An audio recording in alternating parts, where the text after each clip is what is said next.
Hi everyone, this is Brian with Brian's Spain Domain, and this is our third episode in our series Let's Open a Bottle, The World of Spanish Wine.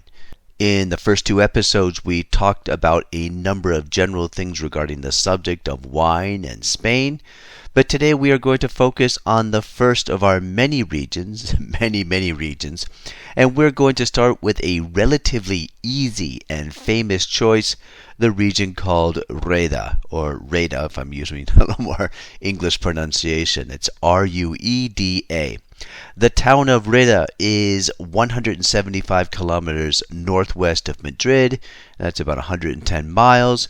And I've picked it because, in my opinion, it is so emblematic of the Spanish wine revolution. Now, one thing that sets Rueda apart from the large majority of the other regions in Spain is that it stands out for white wine, which is somewhat unusual for Spain because so much of the wine that's made here is red, or at least the famous regions here that you find stand out for red wine.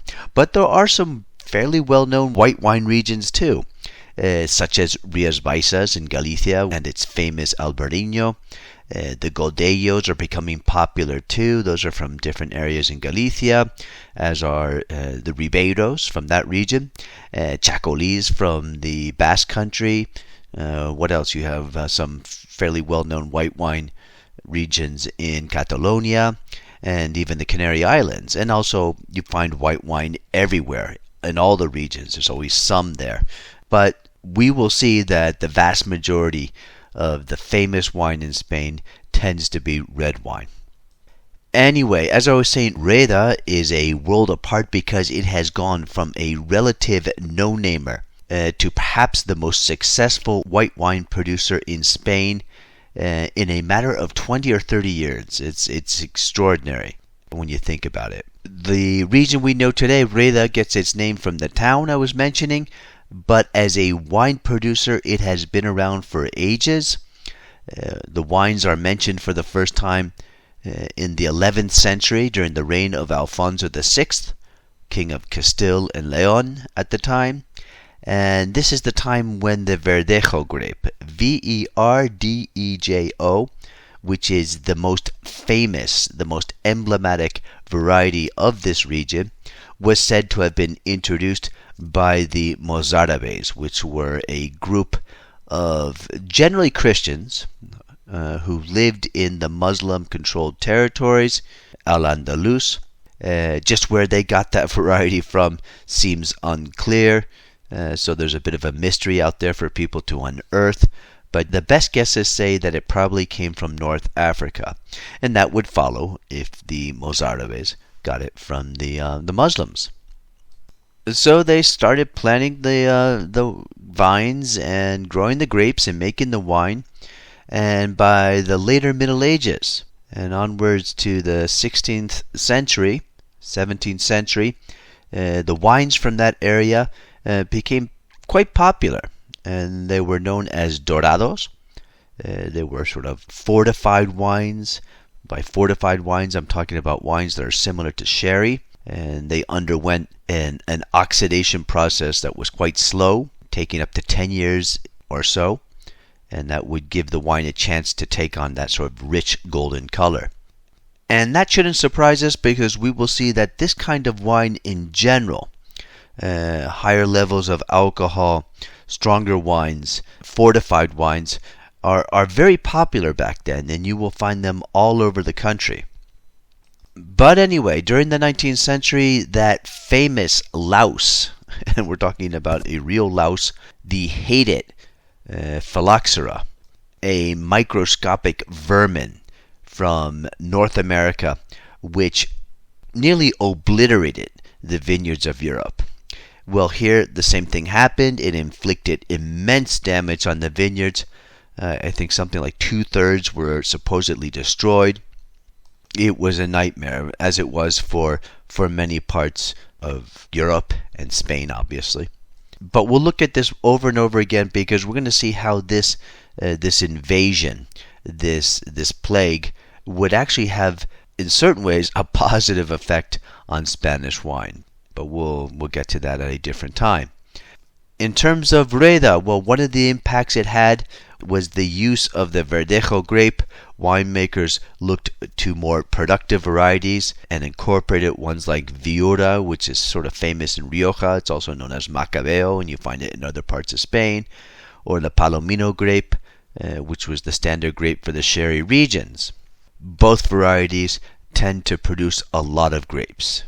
And Verdejo sort of was pushed back into a secondary role in the region. So these fortified wines I was telling you about were still being made. Let me tell you a little bit more about them. They were often fermented in these huge oak casks, enormous ones, or sometimes large concrete vats. And then they were put in a large, round, opaque glass container known as a damajuana. And then they were set out in the sun and slowly oxidized. You can still see them. I've seen them before. These huge jugs. It's a pretty cool sight. There aren't as many as there used to be, obviously, because Rueda wines have changed so much, but you can still find them. And I'll tell you a little bit more about that in a second.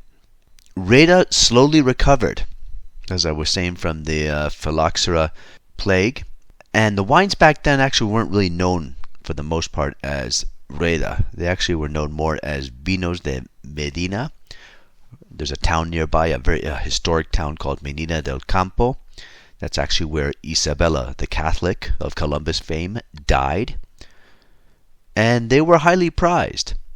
But they also used the name Rueda, and the reason is that, for the most part, I think, the Northwest Highway would run right through the town, so all the winemakers and the bodegas from nearby would bring their products, their wine, into the town of Rueda, where people would often stop for a pit stop and take a break, and there were the merchants there to sell their wine. But there was a limit to the success it had, because fortified wine wasn't as big as it used to be, and there was sort of a concern about the future of wine in that part of the country in general. The situation changed radically when a major winery from Rioja, called Marqués de Riscal, one of the great wineries from there, moseyed into town in search of the great white wine. We all know that Rioja is famous more for its red wine, although it does have excellent white wine. But it was looking for something different. And with the help of the legendary French wine expert Émile Pinaud, in 1972, they set up camp and prepared to make fine white wine based on Sauvignon Blanc and the up to that point almost unknown but resuscitated local boy called Verdejo. I guess you could call it a pretty big gamble, but it paid off. And Marqués de Riscal, along with other wineries, helped establish the first denominación de origen in that part of the country, Castilla y León, in 1980. And it was the beginning of a success story that is so mind-blowing that it's almost hard to imagine. In a matter of 20 years or so, Ruedas, especially the Verdejos, became basically the number one white wine in most of Spain. Almost virtually unheard of 35 years ago. Nowadays, when you order a Vino Blanco at a restaurant, they almost automatically give you a Verdejo by default. The region itself has exploded in size, and there are now some 50,000 acres devoted to vineyards, of which the vast majority are for Verdejo. And in addition to the Marqués de Riscal and dozens of local wineries, major wineries from nearby regions like Ribera del Duero have also thrown up facilities to get in on the action. Currently, there are over 70 wineries in the DO. Most are either in Rueda or nearby La Seca, which touts itself as the home of the Verdejo grape. Many classic traditional wineries are there. It's sort of surprising because when you pull into La Seca, it looks like an ordinary Castile León town on its way down. And yet, it's loaded with wineries and tunnels and wine and presumably dinero. So anyway, as we were saying, Rueda makes almost exclusively white wine, though in 2008 it expanded and admitted red wine. But for the moment, not much has come of it, and probably for some pretty obvious reasons. There are some heavyweights in the neighborhood in the red wine department, like Toro, Bierzo, and Ribera del Duero. It sort of makes sense for them to hold on to their corner, their niche of the white wine market. So what's available? Well, the label will say plain Rueda, which is sort of typical in Spain. At least it's traditional. A lot of times people bought wine by the region and not really knowing what grape variety went into it.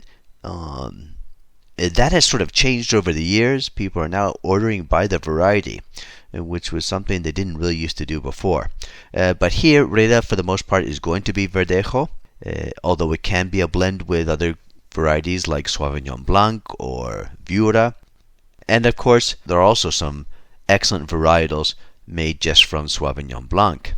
But far and away, the most popular wine of the region is the Verdejo. Verdejos are light, aromatic, very drinkable wines. They have a touch of fruitiness, and they are generally crowd pleasers.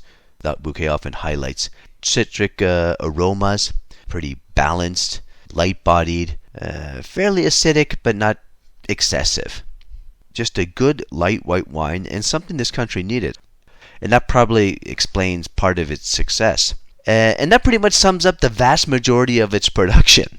But there are others. I was mentioning before Dorados, and another one called Pálido. Traditional fortified wines made sometimes with the Palomino grape, the same they use for sherry. But Verdejo is sometimes used, and that's sort of the most traditional. A lot of these wines were on their way out a few years ago, but these traditional wines are making a comeback, sort of all over the country.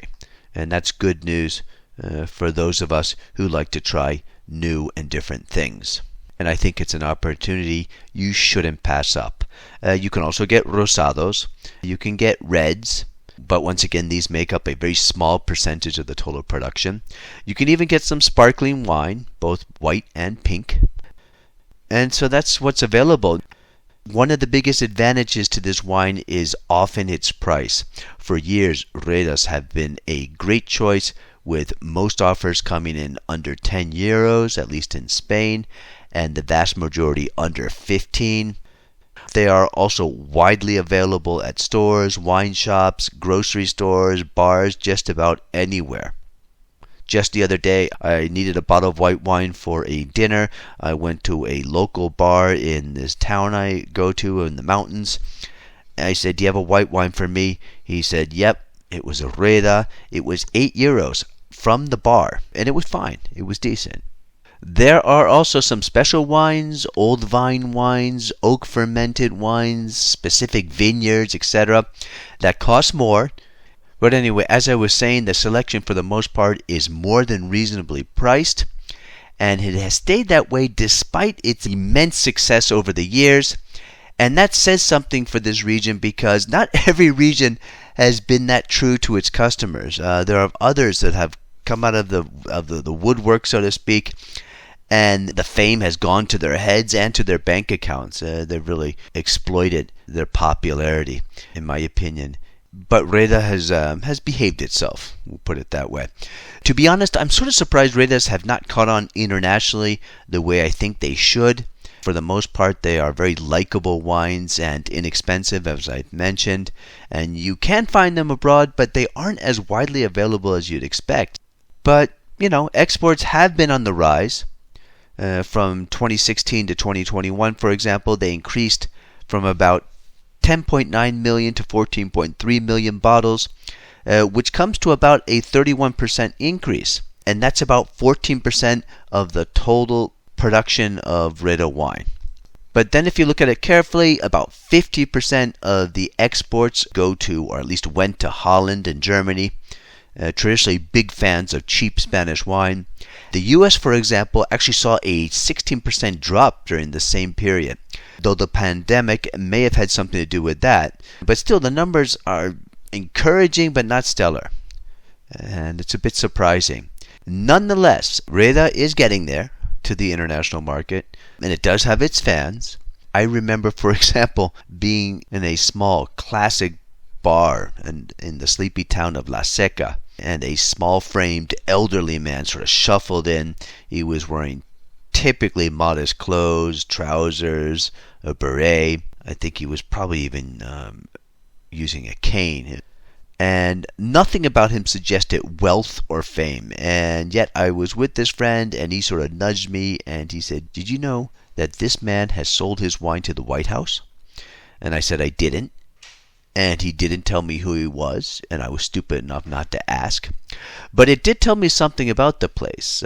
Despite all the soaring fame, there is still something inextricably austere about the Castilian mentality, and I found it both amusing and intriguing. On the other hand, business is so brisk here on the domestic front that quite possibly maybe these wineries aren't really as pressed for foreign customers as other places. After all, one thing that has made Rueda such an incredible story was that in record time, it basically took over one of the toughest markets in Spain, Madrid. And that is no easy feat, trust me. Anyway, definitely give these wines a try if you haven't already. I know I say this all the time, but I'm sure you won't be disappointed.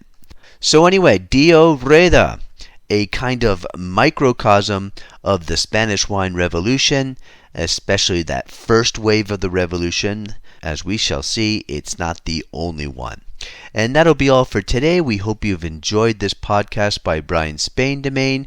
Please feel free to leave us any comments because we love the feedback. You can subscribe to our podcast on Spotify, Apple, Amazon, and Castos. Or if you wish to support Brian's Spain Domain, we'd greatly appreciate it. We work very hard to provide you with the best information about Spain, Spanish history, Spanish culture. You can do this by clicking on our PayPal donate button, or if you want to have access to absolutely all of our podcasts and support us on a regular basis, you can check us out on Patreon at the link provided below. Stay well, stay safe, and hasta pronto.